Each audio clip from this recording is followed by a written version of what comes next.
এক চাঞ্চল্যকৰ হত্যাকাণ্ড আৰু এক প্ৰকাৰ নিশংসভাৱে হত্যা কৰিছে নিজৰ স্বামীয়ে নিজৰ পত্নীক। আৰু এই ঘটনা সংঘটিত হৈছে যি দক্ষিণ গাঁৱৰ হাঁচি পথত। আৰু মই এই বাসগৃহটোৰ সন্মুখত উপস্থিত আছোঁ, ভিডিঅ' জাৰ্নেলিষ্ট ভৱেশ আছে। মই বাসগৃহত পোনে দেখাবলৈ চেষ্টা কৰিম।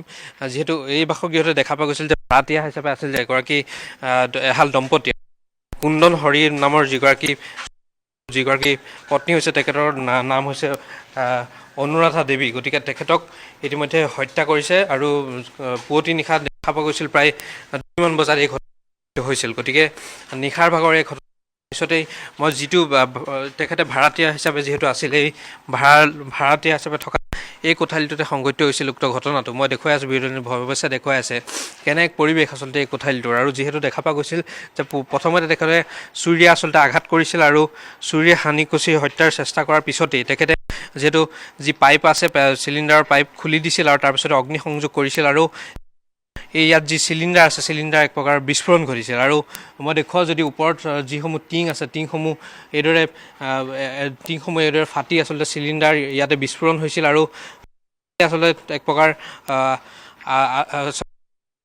প্ৰকাৰ জাহ গৈছিল বুলি ক'ব লাগিব মহিলাগৰাকী। যিহেতু তেখেতক যদিও GMC আছিলে লৈ যোৱা হয়, তেখেতক ইতিমধ্যে মৃত্যুবৰণ কৰে। আৰু তেখেতক প্ৰথমতে আচলতে চুৰিয়ে তেখেতক ডিঙিতে হওক বা অন্যান্য বিভিন্ন স্থানত তেখেতে উপৰ্যুপৰি আঘাত কৰিছিল। তাৰ পিছত তেখেতে অগ্নিসংযোগ কৰিছিল। গতিকে তাৰপিছতে এয়া অৰ্ধদগ্ধ অৱস্থাত এক চাঞ্চল্যকৰ হত্যাকাণ্ড আৰু এক প্ৰকাৰ নিশংসভাৱে হত্যা কৰিছে নিজৰ স্বামীয়ে নিজৰ পত্নীক। আৰু এই ঘটনা সংঘটিত হৈছে যি দক্ষিণ গাঁৱৰ হাঁচি পথত। আৰু মই এই বাসগৃহটোৰ সন্মুখত উপস্থিত আছোঁ, ভিডিঅ' জাৰ্নেলিষ্ট ভৱেশ আছে। মই বাসগৃহত পোনে দেখাবলৈ চেষ্টা কৰিম।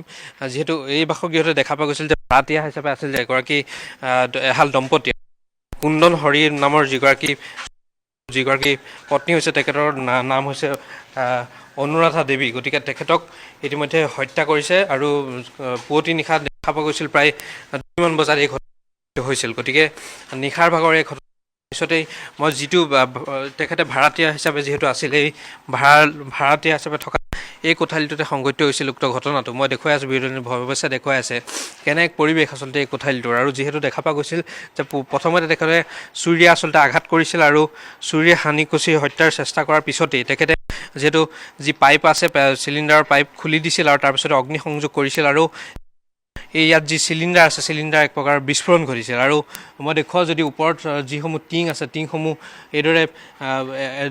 এইদৰে ফাটি আচলতে চিলিণ্ডাৰ ইয়াতে বিস্ফোৰণ হৈছিল। আৰু আচলতে এক প্ৰকাৰ জাহ গৈছিল বুলি ক'ব লাগিব মহিলাগৰাকী। যিহেতু তেখেতক যদিও GMC আছিলে লৈ যোৱা হয়, তেখেতক ইতিমধ্যে মৃত্যুবৰণ কৰে। আৰু তেখেতক প্ৰথমতে আচলতে চুৰিয়ে তেখেতক ডিঙিতে হওক বা অন্যান্য বিভিন্ন স্থানত তেখেতে উপৰ্যুপৰি আঘাত কৰিছিল। তাৰ পিছত তেখেতে অগ্নিসংযোগ কৰিছিল। গতিকে তাৰপিছতে এয়া অৰ্ধদগ্ধ অৱস্থাত